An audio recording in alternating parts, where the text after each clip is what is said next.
benvenuti al mio canale. Desidero ringraziare tutti i miei iscritti, siete molto preziosi per me e sono molto grata a voi tutti.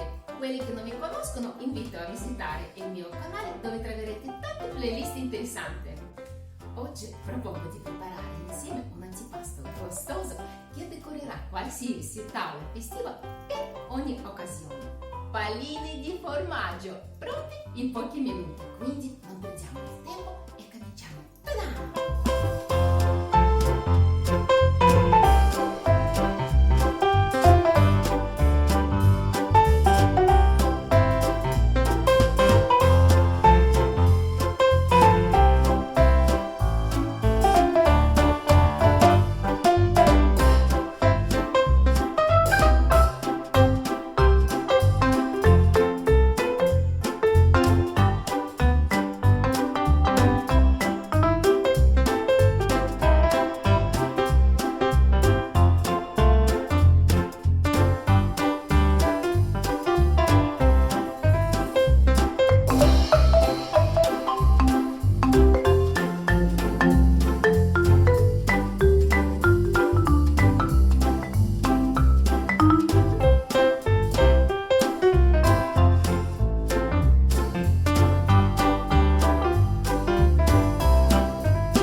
Provate anche voi a prepararlo per gustare insieme a vostri amici e famigliari e naturalmente divertitevi, godetevi la vita, iscrivetevi al mio canale e noi ci vediamo con nuovi video, nuove ricette. Ciao ciao, dopo!